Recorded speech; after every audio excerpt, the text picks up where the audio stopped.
Well, good evening, and thank you for having me. My wife, Kelly, is here. Assistant Director Puente, his lovely bride, Jean Ann. We appreciate you very much. This feels like home. I know it's been a long evening. I'll impose on you just for a few moments. And it's the holiday of Thanksgiving, and for thanking those with whom we serve. But I want to talk about something more sobering for just a moment. And that is that this is a most difficult time in the life of American policing. This is my 44th year in law enforcement. I thought that I had seen all that there was to see. But the disdain and the criticism and the antipathy that is directed against America's law enforcement men and women today is an outrage. And let me tell you this, whatever those critics may have to say, and quite frankly, they are more destructive than they are ever constructive, they are wrong. They would not go where we go. They do not know what we do, and they most certainly don't understand why we do it. So at the anniversary of my 44th year in American law enforcement, I am as proud today to be an American police officer as I was when I began 44 years ago. And I'll say that to anybody, any place, anytime.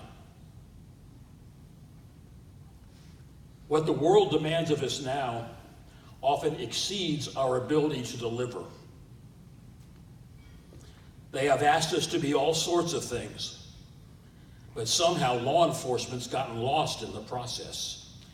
We have a core mission in America, and that is to protect the public and protect those who cannot protect themselves. That's simple, and it is understandable. But to expect us to solve all the woes of society that manifest themselves every day in America is asking far too much. My good friend David Brown, the retired police chief from Dallas, said exactly this. So my message to you is that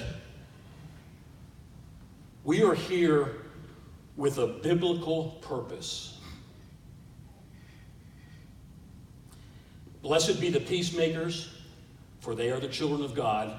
And who shall go when he is called? And we all say what?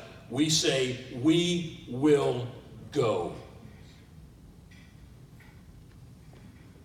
I hope you will never vary from that. You have my confidence, my respect, my admiration, and you have my love. We are one. We are a single state law enforcement agency. Let's be clear about this. Whatever my predecessors may have thought, let's be clear. This is the third largest state law enforcement agency in Texas. We are comprised of nearly 650 sworn police officers whose jurisdiction extends across Texas, and 899 of our civilian partners who support us every day, day in and day out. We answer 1 million calls for service across the state every year. We make 3,000 arrests. We are confronted by every offense that you will find annotated in the Texas Penal Code. This mythology that somehow university law enforcement officers are fundamentally different from their municipal counterparts is a falsehood.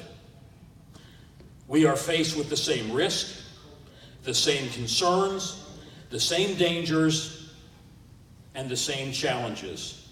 I can tell you that our young lieutenant from UT Permian Basin Police Department in Odessa didn't wake up on the Saturday of the holiday weekend for Labor Day knowing that moments later he was going to kill an active shooter who had already slain 7 people and shot 25 others. He didn't get up that day to do that, and he didn't take stock of himself and say, well, I'm a university police officer, maybe I'm not prepared to respond to that. No, he did exactly the right thing. He responded and he ended that threat and he saved people's lives. And that's why we're here on this earth. That's what we're here to do, day in and day out. And I was telling Troy, I'm a bit of an old guy. Let's be honest about that. This is my last rodeo. I'll be 69 years old on Christmas Eve. But as long as there's gas in the tank, I'm here for the officers. The chiefs can take care of themselves. I'm here for you. If I can make your lot in life better, safer, more secure for your family's future, that's what I'm here to do. If I can resource and equip and train and prepare you to answer the threats that overshadow our campuses, that's what I'm here to do. I'm grateful for this evening. I appreciate your vote of confidence in the receipt of the Leadership Award. But most importantly, let me close by saying this. Have a blessed Christmas and a prosperous and a happy New Year. And thank you for serving.